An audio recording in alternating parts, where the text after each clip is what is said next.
When it comes to Eidolon hunting, everybody heard of the Victus Prime, Rubico Prime and the Lanka, top tier Eidolon slayers. But with the introduction of Profit Taker, we also got the option of using Archguns in regular missions, which in turn gave rise to a new contender, the Velocitus. Hey guys, welcome back. As always, my name is Leyzar, and today we're going to be diving deeper into the Velocitus. I'm going to focus entirely on Eidolon hunting setups, Chroma synergies, and how to properly build your guns for Eidolon hunts. We're also going to be having a direct comparison to the Lanka, since the weapons handle mostly the same way. So if you want to learn, you came to the right place. On the other hand, quick and dirty is not on the menu. And with that out of the way, let's jump into the Velocitus. Let's begin by quickly having a look at how the weapon handles without any mods equipped. And for that, we're just going to be taking our usual free shots. The Velocitus is a charge-based projectile weapon, so you do have to wind up your shots, just like you would with the Lanka. And you also have the possibility of holding the charge in until you're good and ready. You can double jump, you can slide, you can do pretty much whatever, and the charge does not get reset. And that, once again, does matter when it comes to Eidolon hunting. Now, I'm going to be drawing a lot of comparisons to the Lanka. Even though that one is a primary weapon, both weapons handle the same way, and both weapons fill the exact same role as Eidolon slayers. But there are a few key differences. For example, the Velocitus can be rapid fired, like so. Not that it's something that you want to do, because per shot you're only doing about 10% of the damage, so it's not exactly ideal. Another thing would be the fact that the projectile out of the Velocitus travels at an extremely high speed. Honestly, initially I thought I was dealing with a hit scan weapon, until I read on the wiki. I took it to Captura just to make sure I can visually see the projectile. And you will say, what's the problem? Why do I care if it's projectile based or hit scan? Well, you should care because of interactions with Volt Shield. Keep in mind that the ideal Eidolon composition does have a Volt in it. Now that the functionality is out of the way, one more thing which I do want to mention: I don't know where the goddamn impact procs come from. Sometimes you do get an impact proc out of the Velocitus, but it's stated nowhere, not on the wiki. Probably the projectile has a chance of proccing impact. Now that said, let's jump into stats to see precisely what we're dealing with. Mod capacity is going to be 60 out of 60, and if yours has only 30 out of 30, jump into actions and install the Orokin Catalyst, which will be doubling your mod capacity. Only after that you have the option of installing a Gravimag. So you're looking at 20 plat for the Gravimag, 20 plat for the Orokin Catalyst, 40 plat. But of course you do have the option of farming for these. For the Gravimag you get the blueprint from your dojo. My weapon has been format a total of 5 times, but for the weapon build I'm recommending you guys free format will be more than enough. Free format for the base Eidolon hunting build. The accuracy for the weapon is going to be 28.6, more than enough to hit Synovias constantly without any issue. A charge rate of 1, similar to the Lanka, critical chance 30%, critical multiplier 3.0x, sky high. A fire rate of 5, magazine of 10, noise alarming of course, and default punch through of 5 meters. This one can be useful during a hunt. Maybe the Eidolon turned around, maybe his hand is in front of the Synovia so you can shoot through it and still get your one shot. Reload 2 seconds, not that you're going to be doing a lot of reloading, and since we're on the subject, ammo is not a concern and deployment is not a concern. Riven disposition 3 out of 5, slightly higher than the Lanka, and a status chance of 25%. When it comes to Eidolon hunting guys, we don't care about status because Eidolons are immune to status effect. Trigger charge and magnetic damage by default, but take a look at the value. Not only is it higher than the Lanka, but it's higher than the Opticore. The problem, however, is that it's magnetic damage, and magnetic damage has a minus 50% damage modifier when it comes to hitting alloy armor, which is the exact same thing that you find on the Eidolon joints or Synovias, whatever you guys want to call them. Now that said, normally this is when I slap on a whole bunch of mods and go shoot corrupted heavy gunners level 120, but in this case it's rather pointless. It's not the use case scenario for a weapon such as the Velocitus. I mean honestly, do you take your Lanka into normal average everyday missions? No, you take it to kill Eidolons, and a weapon such as the Velocitus is ideal to kill Eidolons, and it's also extremely powerful at knocking off spiders down on Fortuna. So let's build a standard Eidolon setup. First with damage, and this build will apply to everybody but Chroma. For Chroma, we gotta tackle him separately. We're gonna go with Rubedal Line Barreled and Sabot round, 60% damage and 3 meters worth of punch through. Now the punch through in this case, honestly, it's really not needed. 5 meters is more than enough, but we are after the 60% worth of damage. You will see that a lot of the mods for arc guns differ from primary weapons. Next, we're gonna go into multi-shot, and this is the main issue with arc guns. 60% multi-shot and that's it. That is the only multi-shot mod that you have, of course, outside of Rivens. When it comes to critical chance and critical damage, here it's not so bad. You got parallax scope with 100% critical chance, but you also have critical focus with 60% critical chance and damage when aiming. So if you were to compare this one to something like Archgun scope, it doesn't have that condition to trigger. First hit the head of the Eidolon, then reposition to a joint. It's a bit clunky, it adds more clutter to the actual execution. Critical focus, you just need to aim. So that would give me 60% critical damage and a total of 160% critical chance. I need more crit damage, and you get that one with hollowed bullets, 80% critical damage.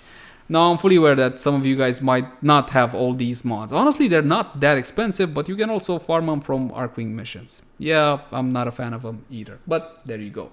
And the final two mods will be the elemental combo. And when it comes to Eidolon hunting, the elemental combo to have is radiation. But why? Why do we build radiation? Because we have alloy armor on the joints, and alloy armor takes 75% more damage from radiation, 25% more damage from cold.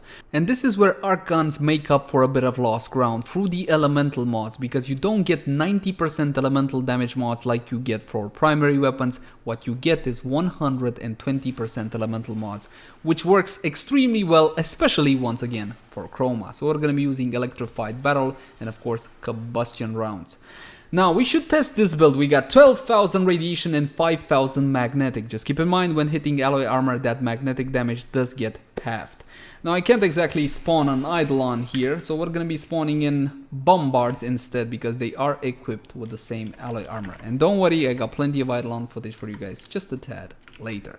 Now initially we're not going to be using any outside buffs for the Velocitus. I want you guys to get a feel of what kind of damage the weapon can do, and we're not going to go for headshots either. When you're hitting a Synovia, you don't get the headshot multiplier, so instead we're going to go for body shots. 9,500, 9,500. That is what you should keep in mind for now. That is the amount of damage I'm able to do directly on the body of the corrupted heavy gunners, bombards. Now, I keep saying that you shouldn't build this way for Chroma, but why? That is because of Vex armor. So I'm going to prove it right now with a very, very different build, and we're also going to be using Chroma's buffs. Essentially, what you want to do is drop the damage mods, Rubedal Line Barrel and Sabot rounds, and focus more on getting more elemental onto the weapon. That elemental damage will be buffed up by Chroma's Vex armor in the same way that Rubedal Line Barrel works, or Serration, and so on and so forth.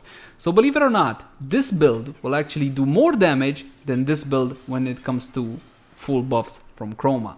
So I dropped Sabot rounds and the Rubedal Line Barrel, and I replaced them with 60-60 electricity and heat mods, which will give me more radiation on the weapon. And you're gonna say, but you have lower damage on the weapon. Yes, I do, but that's not taking Chroma into account. As for Chroma, the standard build is the 957 Chroma, your standard selfish Chroma. Arcanes are going to come into play just a tad later. Keep in mind that when it comes to arc guns, the only usable one is Arcane Avenger, which we're not going to be using this time. I'm not going to be unpausing the AI, I just want to show you guys the damage. So first things first, let's get our, goddammit, Hiku Prime in order to actually deal damage to us. There we go. So I can get my Vex armor on up to 957. Now you can get to higher numbers than this, but this is normally what you can do just by yourself. And now we're going to be calling down our arc gun and take a look at the damage numbers. 59 freaking thousand. 59,000. Well, 58986. There you go. If you want to be super specific and all whatnot. Clear enough?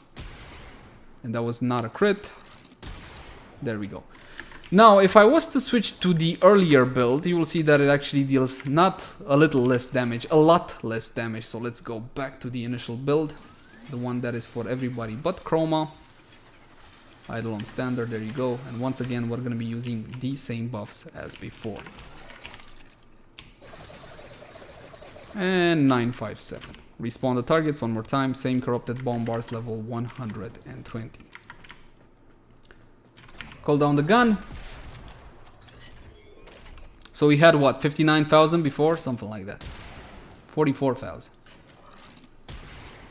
62,000 on white. It was 8,000 on white before. 44,000. 44,000. So as you can see, it's not a small difference. It's a huge freaking difference. So that's why we got a mod like this when it comes to Chroma. And let's be honest here, Chroma is the Eidolon Slayer. He's the guy that is supposed to do all of the damage to the Cenobias and the Eidolon itself. Normally, at least in a well put together team. Let's put it like that. So what follows next is a bit of a demonstration on the weapon's capabilities in an actual Eidolon fight, because Fury is all well and good, but let's see what it can do. You're gonna be seeing initially this build. It's a Riven setup. I got a Velocitus this one, critical chance, critical damage with minus damage to corpus. And while this is a very powerful Riven for the weapon, it's not the ideal one, but more on that just a tad later. Oh my god, that is so good. 106,000. Right, I'm ready. Let's see. Oh yeah, baby, that's beautiful. There you go. 101,000. Phew, jeez, dude, it's better. It's just like flat out better. I can't see the camera. There you go. No, it's consistent, dude. It's not a fluke. Yeah, I didn't saw that coming. I had the same with oh, 130,000. 130,000. Oh my god, dude, it's so constant, seriously. But let me put it to you like this, 2 crits, 2 bullets from the Lanka will not be able to do as much damage as a single crit from the Velocitus. And I even rolled multi-shot on that, so it was 130,000 plus 67,000. It was close to 200 freaking thousand on that one. No, don't hit me. Oh, thank you. You're too kind. And the damage did go down for about 1,000 because this guy has more armor. So you gotta do it with a charge shot like this, but you're... second explorer. Problem is that magnetic damage, radiation damage that this one can have. It just disappeared. It didn't show the number again. It just disappears. It just poof, gone. I just get to see the XP, I don't even get to see the damage number. Just to confirm, none of you guys actually shot it, right? Oh, nothing. That's the Trinity's problem, man. One shot. One shot. Almost one shot. One shot. Ah, crap, I missed that one. One shot. So easy. So what did you guys think? Pretty good, isn't it? Honestly, even though the math suggested that the weapon will do fantastically well, it's still that impact when you see the weapon constantly one-shot Cenobias that you understand how powerful it can actually be. But that aside, I hear you. You want to see a setup without a Riven. More on Rivens just a tad later. So for the next footage, we're going to be using a standard build with no Riven at all. Again, with Chroma. But I took it one step further. I did a real-time comparison between the Velocitus and the Lanka. The Velocitus being an arc gun, there's nothing stopping me from using an arc gun and a primary weapon at the same time. So essentially what I did is shoot the left joint with the Velocitus, shoot the right joint with the Lanka. So do try to pay a bit of attention at what weapon I'm using, just so you can have a good comparison between the two. The build for the Chroma was this one, with Deadeye, and Deadeye will grant its benefit to the Lanka, but it does absolutely nothing for the Velocitus. As for Arcanes, we went for Arcane Avenger R3. 2 of them, yes, they do double stack. Link the cards right now for a full demonstration on Arcane double stacking. For the fairest comparison, you can have ideally corrosive projection. Just make sure that not everybody in your party has corrosive. Actually, you can even go like that. The point is that even with Deadeye, you will find the test results rather surprising. As for the build on the Lanka, this is it. And this is the best build you can have outside of a Riven. And if you don't think so, then you haven't been paying attention. But one quick clarification. Is Prime Cryo rounds better than something like Wildfire? No. You can test that one for yourself. Maximum zoom for the Lanka so it gets maximum crit. That's it. That's what the Lanka can do. Let's do one more. Yeah. Now back to the Lanka for the leg joint. Straight to the Lanka now. No Riven. Oh, there you go. There's a one shot. Those were a triple multi-shot. Right, so it rolled multi-shot. And it was orange crits. All of them. 64 with 34. That was basically a one shot from the Lanka. It missed like 5% of the damage.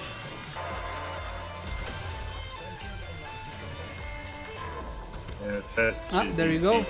Okay, so the Lanka rolled all the multi-shot there.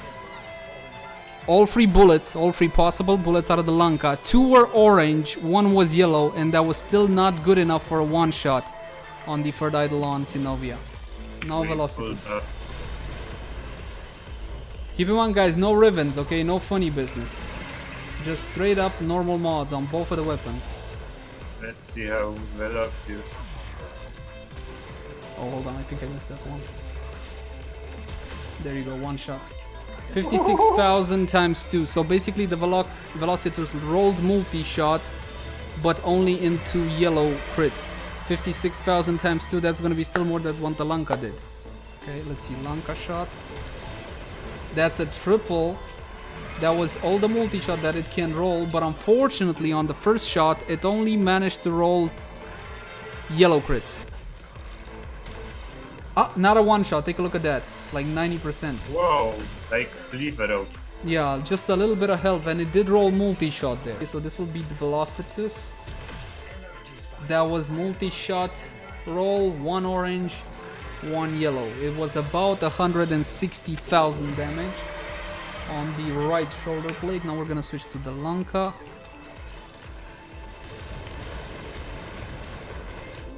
Oh, and just so you guys know, Arcane Avenger double stack. Okay, there you go. That was a multi-shot hit from the Lanka, but only times 2, not times 3. So no 3 bullets, 2 bullets. With 2 oranges, it wasn't enough. Still a double shot. And I believe, my friends, that's pretty much it. It's time to draw some very difficult conclusions, because of course what everybody's thinking about is, which is better, the Velocitus or the Lanka? And it's a bit difficult to answer that question. It's tit for tat for the most part. Both have advantages and disadvantages, and we're comparing a primary weapon to an arc gun. The main issue with arc guns is this thing. Dual rounds, only 60% multi-shot, while the Lanka can have 150%. Essentially, with the Velocitus, I've got a 60% chance per shot of having a second projectile on the target, and a 40% chance at a single projectile, while the Lanka has a guaranteed second projectile and a 50% chance at a third one. Then again, the Lanka doesn't do as much damage with a single projectile, because I got 120% mods on arc guns and a higher base damage as well. On the other hand, the Lanka has the bonus of the scope, 50% critical chance bonus additive after, but the test results you saw. The only real way for the Lanka to consistently outdamage the Velocitus is to build combo multiplier, if you want to complicate yourself with something like that. I find it pointless when I can just get a one shot. A one shot is a one shot, it doesn't matter how much I overkilled it. And I don't really like to build combo multiplier anyway. I use the rapid fire of the Victus Prime or the Rubico Prime, or in this case, the one shot out of the Velocitus. But again, if you want to justify that 20,000 plat you paid for a Lanka Riven, just build combo multi. Now back to Rivens. Currently, there are 10 arc guns in existence. That means that you have a 10% chance when unveiling an arc gun Riven for it to be a Velocitus. Lanka Rivens are dispo 2 out of 5, Velocitus are 3 out of 5. Just keep in mind that Riven disposition is updated every 3 months or so. A Velocitus Riven currently costs, at least at the time of recording, about 70 to 100 plat, while the crappiest Lanka Riven you can find is about 400 plat. My friends, I think the choice here is rather clear. If it was up to me, 10 times out of 10, I would 100% go for the Velocitus. And that's pretty much gonna do it for the review. As always, my name is Lazar. Thank you guys so much for watching. Like, favorite, share, and subscribe if you enjoy the content. If you got any feedback for me, then by all means drop it in the comment section down below. Also in the comment section down below if you want to suggest a particular weapon review or versus. Now I can't exactly promise you that it'll be done by next time or even within a week, because these things kind of take a bit of time to make, but I will be reading through each and every comment. You can also find me on Twitch, Facebook, Twitter, all the usual places. Until next time, my friends. Bye bye.